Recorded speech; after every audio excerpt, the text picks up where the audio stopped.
আচ্ছা, সার্জিসকে আগামী দিনে নতুন তৃতীয় যে রাজনৈতিক দলটা গঠিত হতে যাচ্ছে সেটা নিয়ে খুবই চাঞ্চল্যকর তথ্য আগামীকালকে দিব। একটা ফুটেজ আপনাদেরকে দেখাচ্ছি। আপনাদের কি মনে হয় যে সার্জিস কি পারবে বাংলাদেশের তৃতীয় একটা রাজনৈতিক দল যদি তৈরি হয়? আমরা যে দলই করি সেই দলগুলোর জন্য একটা কঠিন একজন লিডার হিসাবে এই 20-22 বছরের একটা ছেলে বা 25 বছরের একটা ছেলে আগামী বাংলাদেশকে লিড করার মধ্যে কি আসলে সক্ষমতা রাখে? আগে একটু শুনি তার বক্তব্য, শোনেন। এটি একটি অপচেষ্টা, এবং তিনি যদি তাদের জায়গা থেকে বা ওই গোষ্ঠীটি বা এই মন্ত্রণালয়ের জায়গা থেকে যদি ফার্দার এরকম কিছু করার চেষ্টা করা হয়, তাহলে আমরা একদম স্পষ্ট করে একটি কথা বলে দিতে চাই, আপনারা যদি আপনাদের ওই ফ্যাসিস্ট স্বভাব থেকে বের না হতে পারেন, তাহলে ছাত্র জনতা যেভাবে আপনাদেরকে উপদেষ্টা বানিয়েছে, ছাত্র জনতা যেভাবে আপনাদেরকে দায়িত্ব দিয়েছে, ঠিক একইভাবে ছাত্র জনতা আপনাদেরকে ওই দায়িত্ব থেকে নিশ্চয়ই শুনেছেন। তার এই বক্তব্যটা শোনার পরে আমার মনে হয়েছে যে মানে অতীতে গত 53 বছর যাবৎ যে সরকারগুলো বাংলাদেশকে পরিচালনা করছে তাদের মধ্যে যে জি হুজুর তেলবাজি টাইপ একটা ক্যারেক্টার ছিল, দুই দলেরই সেম ক্যারেক্টার ছিল। শেখ হাসিনা যা বলে আওয়ামী লীগ সবাই তা শোনে, এটার বিরুদ্ধে কেউ কথা বলে না। কথা বললে তারা মনে করে যে ভয় তৈরি হয়ে যায়।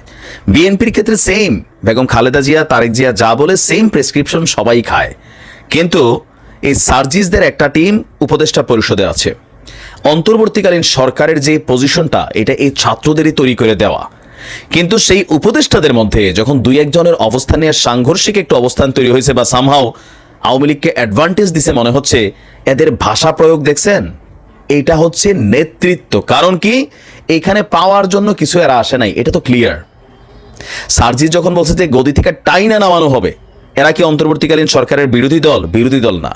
আসলে আমাদের সংসদে বিরোধী দল যেই কারণে আছে, বিরোধী দল তো অনেক বছর ধরে নাই, বা এমনি তো যারা বিরোধী দল হয় তারা বিরোধিতা করে কোনটা, ভালো হইলেও করে খারাপ হইলেও করে। এদের কাজই হচ্ছে সরকার ভালো কাজ করলে বিরোধিতা করতে হবে, খারাপ কাজ করলে করতে হবে।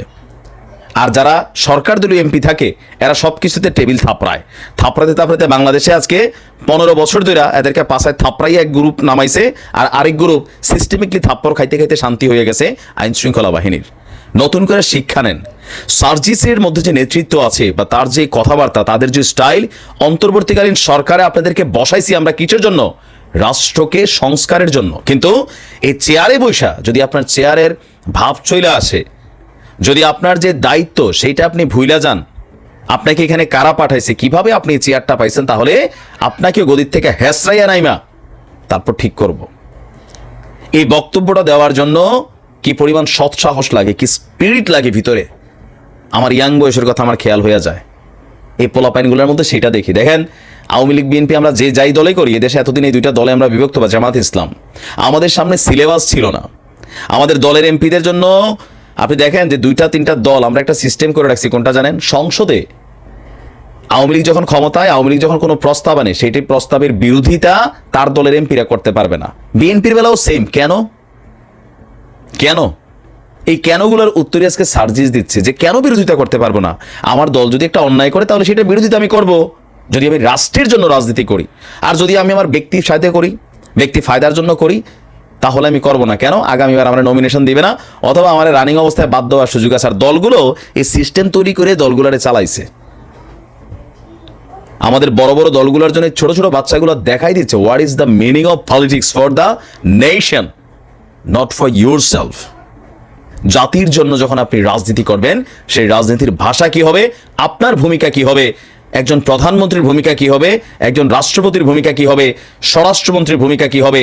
যদি ভূমিকার কথা ভুলে যান, তাহলে যদি দলের নেতাকর্মীর এরকম ক্ষেপ্ত, এই প্রধানমন্ত্রীর আজকে এই দিন দেখতে হইতো না। আমাদের দুই দলেরই একটা রোগ আছে, যখন তারা ক্ষমতায় বসে দলীয় ক্যাডাররা 100টা অপরাধ করলে 5টা স্বীকারোক্তিতে বাকিটা কখনো জামাত বিএনপি, কখনো যুবলীগ ছাত্রলীগের উপর চালাই দিছে। সার্জিসকে ধন্যবাদ, ফলো করেন এই ছেলেটার, অনেক কিছু শিখার আছে। ভালো থাকুন। সার্জিসের জন্য বেস্ট অফ লাক।